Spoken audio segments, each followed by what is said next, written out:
Halo semuanya, kembali lagi di Summary Daily Bible School.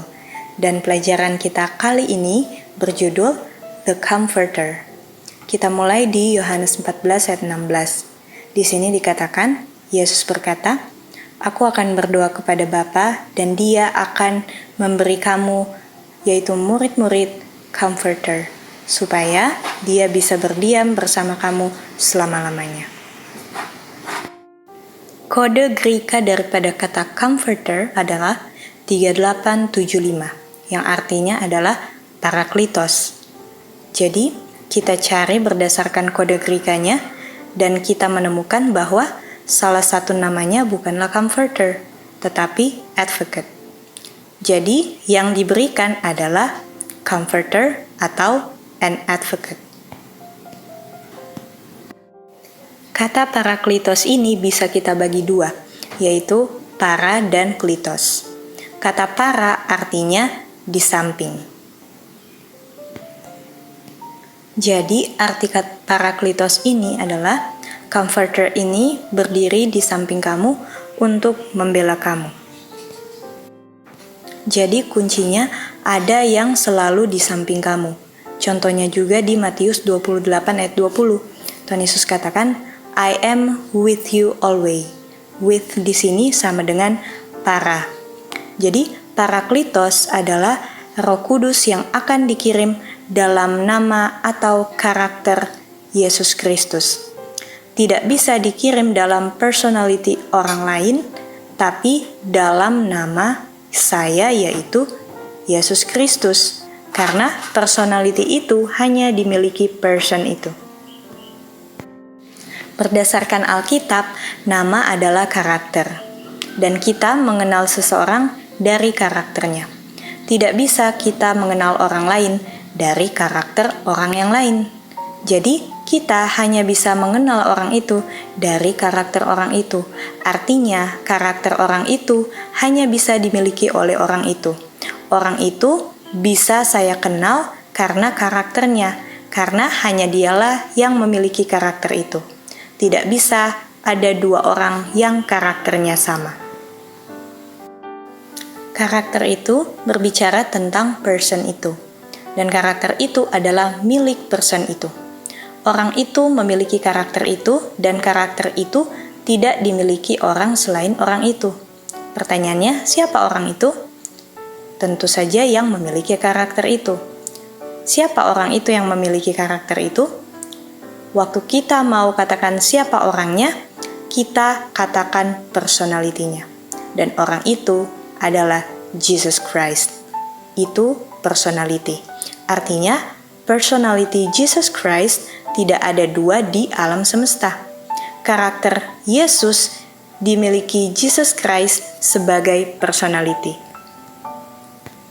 Sekarang pertanyaannya, apakah bisa kita meminta kepada Bapa melalui personality selain Tuhan Yesus yang tidak memiliki karakter Tuhan Yesus, sementara hanya dalam karakter Tuhan Yesuslah diterimanya?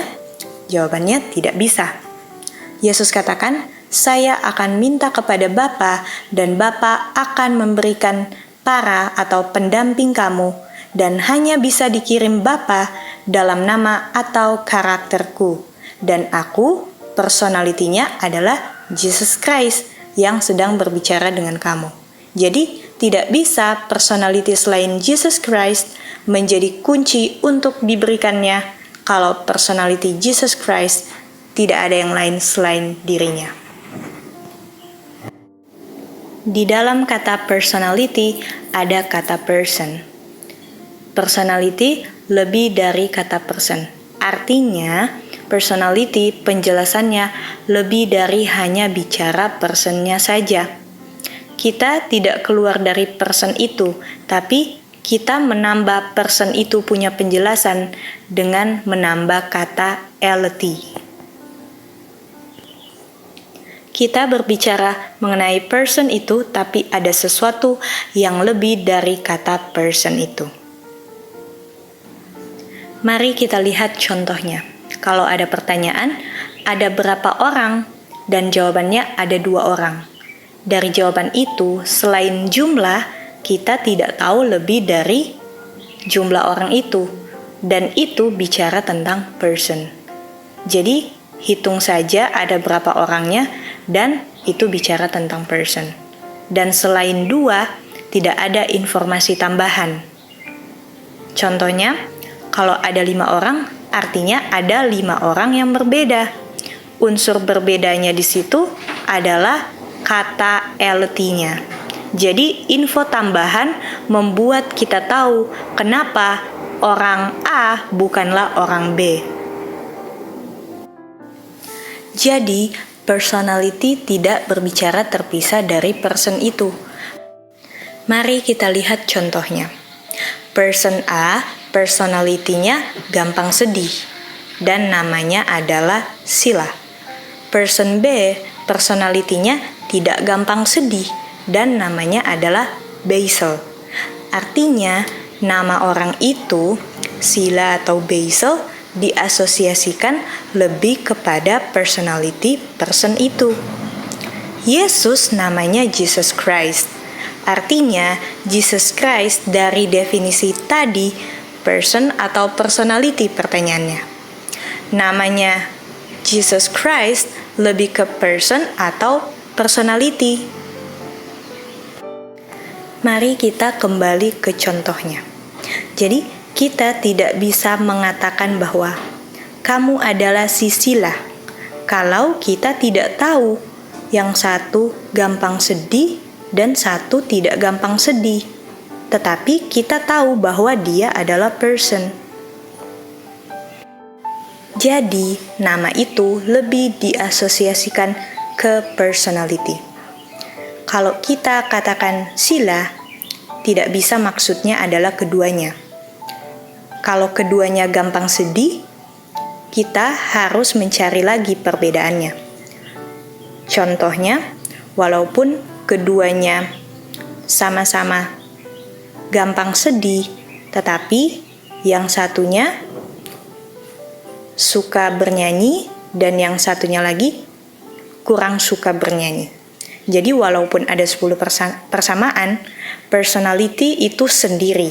Jadi kita tetap akan mendapatkan perbedaannya. Dan perbedaan itulah yang membuat kita identify personality di person itu.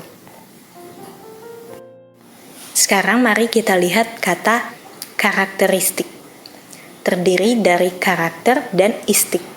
Kalau tadi personality terdiri dari person dan elt. Jadi di Roh Nubuat, semua orang karakternya sama, tapi karakteristiknya berbeda. Karakter Bapa dan Anak itu sama, tapi karakteristiknya berbeda. Karakteristik terdiri dari kata karakter, dan kata personality terdiri dari kata person. Personality semua orang berbeda. Karakter semua orang harus sama dengan Kristus barulah dia datang, walaupun karakteristiknya semua berbeda. Pertanyaannya, apakah personality dan karakteristik sama? Kita lihat bahwa dari prinsipnya itu sama. Sama-sama ada kata dasarnya dan tidak ada imbuhannya. Karakteristik itulah yang membuat person itu kita kenal sebagai person itu. Kita tahu person orang lain, bukan person itu dari karakteristiknya. Jadi, personality orang itu bukan personality orang yang lain. Kenapa? Karena hanya dia yang memiliki personality itu. Karena personality itu adalah personality-nya, dan karena personality itu terdiri dari karakteristiknya. Dan karakteristik setiap orang berbeda. Karakteristik itu yang membuat itu personality. Personality terdiri dari karakteristik, sehingga kalau karakteristiknya tidak ada, kita tidak bisa katakan personality-nya. Jadi kalau personality itu dibongkar, kita bisa melihat karakteristiknya. Jadi karakteristik adalah penguraian dari personality. Karakteristik yang digabung itu hanya bisa dimiliki person itu, dan itu namanya adalah personality. Kalau berbicara tentang karakter, Tuhan akan menunggu karakternya perfectly reproduced, dan itu satu, tidak beda. Dan itu bukan personality atau karakteristik. Semua harus perfectly reproduce. Kristus punya karakter, dan Kristus itu satu oknum. Artinya, kita sama, tidak ada bedanya. Dan ini bicara tidak ada bedanya, tidak berbicara personality dan tidak berbicara karakteristik. Tapi setiap orang yang walaupun karakternya sama, terdiri dari karakteristik yang berbeda-beda. Jadi, personality terdiri dari karakteristik, bukan karakteristik di dalam personality. Karakteristik saya beda dari semua orang, tapi walaupun beda karakteristiknya, ada yang membuat saya sama dengan orang lain. Dan samanya ini hanya ada dua macam, karakternya God dan anaknya, atau karakternya setan. Jadi hanya ada dua karakter di semesta alam. Sementara karakteristik itu setiap manusia miliki. Mari kita lihat contohnya. Ada orang yang cepat senyum dan ada yang kurang cepat senyum. Tetapi walaupun kurang cepat senyum, kita tahu itu bukanlah dosa. Dan walaupun dua orang itu berbeda, karakternya sama. Dalam hal apa karakter mereka sama? Mereka tidak akan berbohong dan berkompromi. Jadi, kita diselamatkan bukan berdasarkan karakteristik, karena kalau demikian tidak ada yang diselamatkan. Jadi, A dan B itu berbeda, dan diselamatkannya bukan berdasarkan perbedaannya, tetapi berdasarkan persamaannya. Jadi, Christ Object Lesson 69.1, samanya kenapa kita diselamatkan, bukan bedanya. Mari kita lihat contoh lain lagi. Kalau kita mau menanam pohon manggis, seluruh pohon dan buah-buahnya itu kita ambil. Pertanyaannya, kenapa kita tidak ambil satu daunnya saja? Karena kita mau pohon manggis, bukan daun manggis.